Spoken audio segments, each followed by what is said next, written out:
All right, today we're going to be talking about one of the big controversial topics in esports that everyone loves to hate and hates to love. Working for free.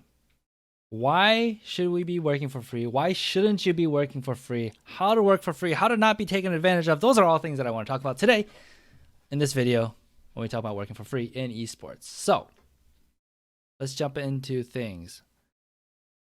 Why is working for free one of the most valuable things you can do to get a job, right? All right. There are two reasons why you should be working for free in esports. And this is not for everyone. Let me tell you that right off the bat. This is not for everyone. But at least two of the reasons: access and money.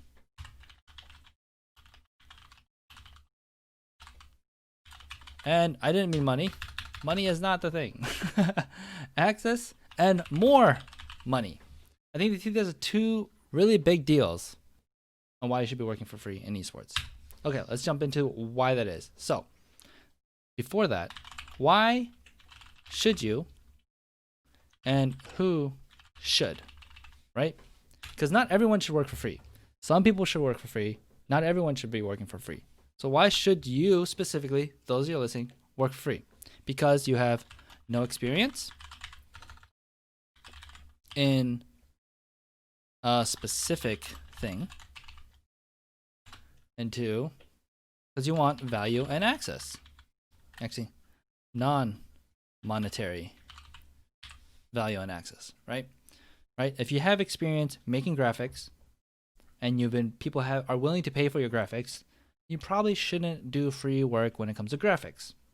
But if you're able to get a non-monetary value for your graphics, or you're able to get access to something you weren't able to because you did it for free, maybe you should do that specific job for free, right? So next thing, let's go into the non-monetary things that turn into more money. Let's make it even more like exciting. More money. Because value is not just about money, right? Oh, actually, another thing I want to put in here. If you can live without money. Without money, yeah. If you can live without money, let's say you're living with your parents and you don't need to pay rent. Maybe you have a job that pays enough so you don't need the money right now. Right? That's the big question here. That's a big part of like if you can work for free or not, right? And I'll get a little bit more into that later. There are more value you can receive than just money. What are those, right? I think one thing is knowledge. And all these things can turn into more money, right? Let's say you're working at a job, $10 an hour for a year, right? Part-time, and you through that you make, I don't know, $12,000. But if you're able to gain knowledge, or if you're able to gain non-monetary value that's able to get you a job a year later because you work for free for a year, that's able to pay you $20 per hour or $25 per hour, but you have a full-time job, you can make more money that way, right? Versus if you're doing stuff for $10 an hour and not even working full-time. It's just like a random formula example. So you can gain a ton of knowledge working for free. Thing is, if you're working for free, you're having more opportunities to do work, gaining more experiences, etc., right? So being able to work for free allows you to get connected with people, and you can gain knowledge, right? For example, let's say I have no experience in social media management, right? I've done social media stuff. I have Twitter, I have Snapchat, I have Instagram on my phone. I've done a little bit of YouTube stuff. But suddenly you're doing work for free for Golden Guardians, covering, although I don't think we accept free work. We pay everyone. But because we should and we can, right? But let's say you have no experience, you want to be social media management, and we're like, hey, we're looking for someone to cover TFT live coverage. You being able to do that and learning how to do that because you actually have something to cover and guidelines and hours set aside to do this work, you're going to gain knowledge and experience, right? And I'll add experience to this list right now. If you decided not to do free work and you had nothing to do, then this would be completely on your own accord. You'd have to learn and find and do things yourself. But that's really, really hard. And then suddenly you have access to our employed social media manager, where you can ask questions, learn new things, learn how to schedule on Twitter. You can learn how to, as you give examples of copy, they can proofread it and correct it for you and give you more insight, right? So these are things, that knowledge is really, really helpful. You can ask questions. You suddenly have contact to someone. And that's what I also want to talk about with like access, right? Which I'll get into in a little bit.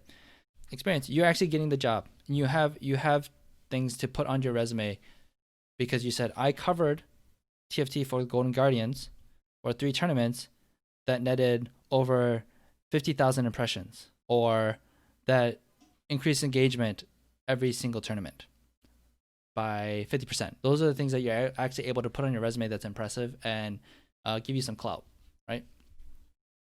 The other thing is authority. And this, again, this all like connects with knowledge and experience. Suddenly you're able to gain authority on a subject, right? For me personally, when I was doing social media management stuff or social media stuff, I was digesting tons of content. But knowledge and education means nothing if you're not able to apply it. So then, because you're suddenly able to gain the experience, you're actually able to exercise on these things that you're learning, and you're able to test things, you're suddenly gaining authority. If you're able to say, hey, I ran Golden Guardian's Twitter account, that gives you authority. So suddenly that bumps you up, and this authority actually gets you more money, right? Another example, when I was working with Golden Guardians as a freelancer, I was doing just video edits, right? Eventually what happened was once I moved to LA, I met with Rachel and Daniel, who is a social media manager and the director of operations for our esports corporate side. And we ended up talking about YouTube and social media. And because of the experiences I gained from doing free work, because of the experience I gained from talking to people in the industry, and also digesting a ton of Gary Vee content, I was able to talk to them, and they believed that I understood things, and then I showed that through some actions, through my video edits and how I made content specifically for like Twitter and Instagram. I suddenly gained authority, which led to them being confident to give me a full-time position. So next I want to talk about, like, you actually get not just access, I would say it gives you unique access, right? If I apply for a job, I get access to just like the people working at the job. And obviously you have more networking and all those other things, but with you working for free, you can work for like almost anyone as long as they want to work with you, right? I could go to Ninja potentially and be like, I'm going to edit Twitter videos for you for free. And if he's able to say like, yeah, like we can work together, like that gives me a unique access that people that are trying to get a full-time job or get hired by Ninja to get paid, like that's a lot harder process than getting free work, right? And that's exactly how I got a job, this is exactly how I got a job with Travis Gafford. So I think working for free gives you really, really unique access that you wouldn't have before, right? So this will help you. This will actually force you into the industry too. Because suddenly, if you're looking for jobs in esports, paid jobs, you only have 100 potential opportunities. But if I'm willing to work for free for anyone in the esports industry, well, suddenly I have like tens of thousands of opportunities if I'm working for free. So again, if you have no experience in esports, this is the easiest way to get into the industry and get talking to people and get networking with people in the esports industry to impress people, right? I also think once you're able to get access to these people, you have unique opportunities with mentorship. Because again, if you're providing them free value and they're not paying you, when someone works for me and I don't pay them, which hasn't really happened in a while, I would feel guilty. There's like some social currency there, right? Where it's like, you provided me so much value and I need to give that back, because if you're a good human being, a decent human being, you try to pay it forward. So there's this like weird thing where if you're working for free, suddenly you have given me a lot more than I've given you. So I need to give you something. So that's either mentorship, that is networking, introducing you to new people, introducing you to jobs. Caro, who was in chat earlier, Like we had Wormlex and Karu, they were able to connect and get jobs. My affiliation and network with Wormlex and Manster before has had me help them get jobs with Golden Guardians, like freelance positions, right? And then once you do a good job, you get recommendations. This is how I got a job with Golden Guardians because of Travis Gafford. This is how I got a job with Ateo because of Travis Gafford. Because I was providing him so much value by doing free work, which eventually was like freelance paid work for Travis, that he was like, I need to find this guy a job. I didn't ask for him to. He eventually asked me one day, he's like, why are you doing this stuff? I'm like, oh, I really like your stuff. I want to give back to the esports community. I want to learn. I want to flex my like muscles and practice. And ultimately, I'm trying to get a job in esports. So I think this will help.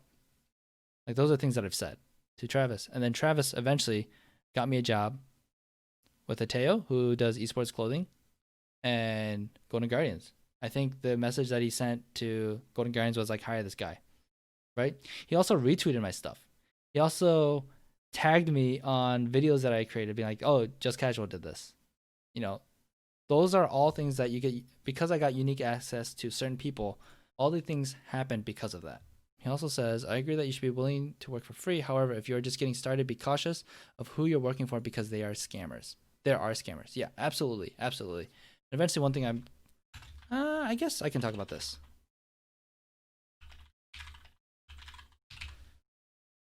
I guess, so another thing is, maybe I should put that before her. What value do you provide? Working for free. This is so important because, right? I'll tell you this, big creators or big people in industry. Again, I'll give an example of two people that I talk about a lot, Travis Gafford and Devin Nash. Those two people get a lot of DMs. And Devin specifically gets a lot of things that say, I'll work for free. I'll work for free. I'll work for free. I'll work for free. I'll do anything. Like, give me the internship. Give me a job. I'll work for free. Blah, blah, blah. Right? But the problem is, and Devin has said this on stream, he's like, I don't want to hire interns. I don't want to hire entry levels. I don't want volunteers working for free. Or at Nerd Fusion specifically. Why? Because that actually takes a lot of time away from him. He's already got a full 40, 60, whatever crazy work hours or like balanced work hours he works. But the thing is that when you're working with someone inexperienced, you need to babysit them and hold their hand, right? So actually, if you're inexperienced, you do not save them time. This is really big. If you're inexperienced, which you probably are, that's why you're working for free, you are not saving the person's time. What value you're bringing them is free work. They don't have to pay for you. That's the big value. They don't have to pay for your services, right? So what ends up happening is that the best value you can give them are things that you can do independently, independent work, and busy work. Devin has said this on a stream recently. And if you're looking for an in with Devin, you should absolutely 100% do this. His problem is that he wishes Twitch would save all his VODs. He wants to be able to go back and look at his old League of Legends, like 10 years old videos, like where he's talking about jungling. But Twitch doesn't save VODs. So him and his guest, Jeremy, were talking about like, Jeremy was saying like, why don't you just hire someone, pay them $10 and like take every single VOD from your Twitch that you upload now and just put it onto YouTube so it lives somewhere, right? Or just save it into a Google Drive or something like that, right? And that is value. That is valuable for Devin Nash because he wants that. It's also busy work and it's also independent. Like how much does he actually have to monitor you to make sure you do that, right? It's not hard. It's very clear to see that you did it or you didn't. And it's also really easy to do. Like anyone can rip a VOD and post it, publish it somewhere, right? So that's like what kind of value you can bring without killing their time. But what if you're able to be like, for Devin, I can make you thumbnails that convert because I know how to do that. Or and titles. thumbnails and titles, right? Because I don't need to write this down. But if you can give them something really, really valuable, and that's what I did for Travis, you know? I got my in with Travis, and I'm like, hey, I can upload your podcast, your Hotline League, onto a podcast platform that's free, because I learned how to do it. Because it's free, he doesn't have to manage it, it doesn't cause him extra work. That was helpful, right? I did it for him. He's like, oh, thanks. Really appreciate it. Thanks. And then I sent him like, hey, look at the analytics. Like, you're getting actually more, you're getting 1,000 views, 1,000 listens on your audio podcast format. He's like, oh, that's interesting. So I kept him interested, right? Because he's busy and he doesn't have time to like coach me or teach me things, and I'm not asking for that. And then what ended up happening was I started doing timestamps and posting the timestamps on YouTube. And people love that timestamp. So I'm, again, providing him value, and he doesn't need to do any extra work. And then eventually, I started making social video cuts of his thing, where I just subtitle them, do some fancy animations, but they're like really, really crappy, but they're good enough. And then I sent him, hey, if you want, you can use this. Something that was providing him so much value that he couldn't ignore me, and he'd like DM me or respond to my DMs quickly because like I am helping him. Right? And then eventually that's how I was like, hey, let me pay you some money to make these videos. How long does it take? Or how much do you want for them? And I gave like a super low answer because I just like, again, the money, it wasn't the money that was important. It was the non-monetary things. I got knowledge, I got experience, I gained authority, and then all these things happened for me. So if you're able to go past, do work independently, that provides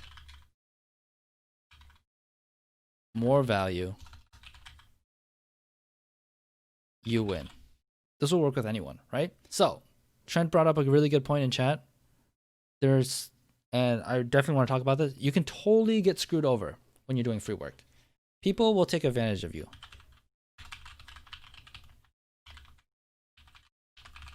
Right?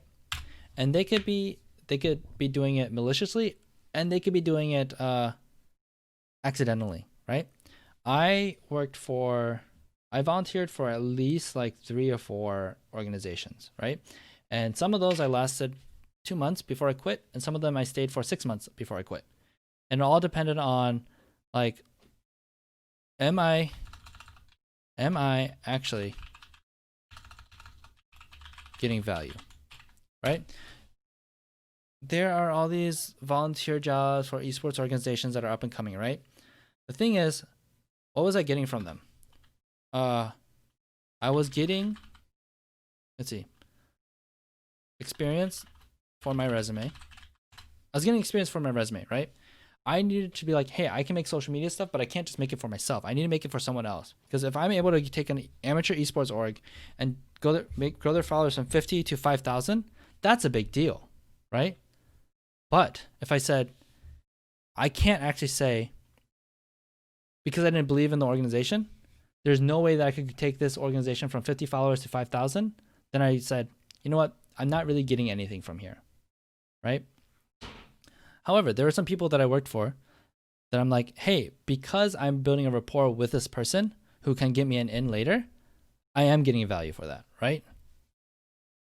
So you have to always be checking, like, are you actually getting something from this relationship? Is this going to benefit me in some way? Now, I don't want it to sound like super cold where you're looking for a specific transaction, because I think doing things in good faith is really good. But you have to really make sure that like the person or the organization that you're working with is not trying to take advantage of you. They're not like, oh, this person will continue editing videos for free because we needed free work.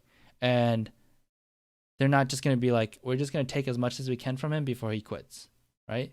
They need to be people that are like, oh, hey, Sam, like you're making these really good video edits. Like, how are you doing? I want to check up on you. Like, do you have any questions? And if you're able to ask them like, hey, you know, I'm doing all these video edits. Like, can you teach me a little bit about like the pitch decks that you're working on for sponsors? Because I'm like interested in that. If you're able to get something and you're learning something from the experience, that's important, right? And some of those experiences, those volunteer experiences that I worked on, like the 2 months, even though I eventually realized that hey, you know what? I think I can do something bigger and more impactful. That's why I'm leaving.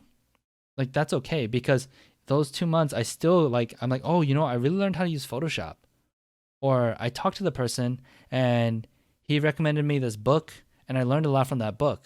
But I also realized that like the job here that I have doesn't make sense and I need to be focusing on video editing and not social media. Like those kind of things. So you can pivot all the time, but don't get stuck in this place that you're working for 12 months volunteering that's going nowhere and it's a dead end and you're not getting any experience or anything valuable out of it. So there's opportunity cost there, right? Also, if you need money, really need money, do something that gets you money. Do not actually yeah.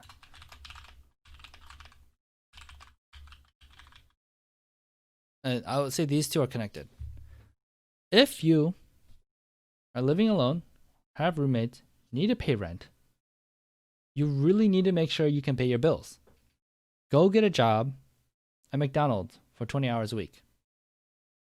Go stay with your engineering job to pay off your student loans while you spend your extra hours, your free time when you could be playing video games or watching Netflix and do your grind. Like, do not screw yourself over. Do not become homeless. Do not starve because you're doing all this volunteer work. Like, the timing might be off. You might need to work 60 hours at an Amazon doing delivering packages because you need to make money to live. That means that you just don't have the time to work on esports stuff. But if you think about a way to go from 60 hours to 20 hours because of a promotion or a change of career or jobs or finding other businesses or whatever, so that you can make enough money to live your bare minimum so that you have more time to do volunteer work in esports, that's okay. So yeah, don't fall into this trap where you're like couch surfing in LA that like old esports people did. Like I don't think you need to do that. You could do that, right? If you had the means to do that, then go for it. But like make sure it makes sense. Money is important. You have to think about money and you have to think about survival, right? So plan accordingly how you're going to survive with money. And sometimes this could be like, you know what? Maybe I don't need a Netflix subscription. Maybe can I actually live off of $400 a month instead of $2,000 a month? I'm just putting out random numbers there, right? Maybe that means I have to maybe this means I have to go live with my parents for 8 months to save enough money. Or maybe that means like, hey, if I cut my expenses and work really hard, I could save up enough to quit my job at McDonald's and work on esports, grind super hard, working 80 hours a week for 3 months to gain all the experience I need. That like thinking about money is really, really important. So do not screw yourself over by taking free work if you cannot afford taking free work. That's the point here. Also, do not fall for future promises. I know with one of the companies, they wanted to lock me in when I was doing free work by saying like, hey, you get some equity, and if some equity in the company if we are able to sell it. I'm like, oh, that's interesting. But then I really thought about it. Like if I don't remember the numbers, but if I get 1% and you guys sell at $1 million or whatever, or like 0.01% and you sell at like $1 million, I get this much money. Is that really worth it? Do I actually think we're going to sell? And at that point, I'm like, I don't think we're going to sell. It was scary because I'm like, oh, this is kind of a big chunk of change. But ultimately, I decided like when I did doing the math and everything, it wasn't worth it. So eventually I quit because I also got Golden Guardians work on the side. And I'm like, hey, even though I can make more money in this startup, I could also have a successful career and a stable career if I like really, really prove to Golden Guardians that they should hire me full time. And I think that paid off. I don't think they sold yet. That was like 3 years ago. But yeah, don't fall for future promises. Some of them are good, most of them are bad. Yeah, reduce your expenses. I think I talked about that. That way you can make free work actually more sustainable for you. And then again, just actually getting value. I think these are all the points that I'm trying to make. Yeah, so literally working for free is the best thing to do to get into the industry of esports. That being said, you really have to be smart about what the value you're getting from it, what value you're trying to give someone else. And if you're not able to provide value or get value, this is one of the most dangerous things to do working for free, working for exposure. So just be really smart about it, meet the right people, network correctly, and seriously, if you have questions about working for free, like go ahead, reach out to me on Twitter, hit me up in the Discord, and I will talk to you and help you guide you through like what are good opportunities or what are wrong opportunities. Because I think how you work for free is different for everyone's specific scenario, objective, goals, financial situations, and it's not just a clear cutter work for free. I really do believe that, and I don't want people to get screwed over when they work for free. Thanks, guys.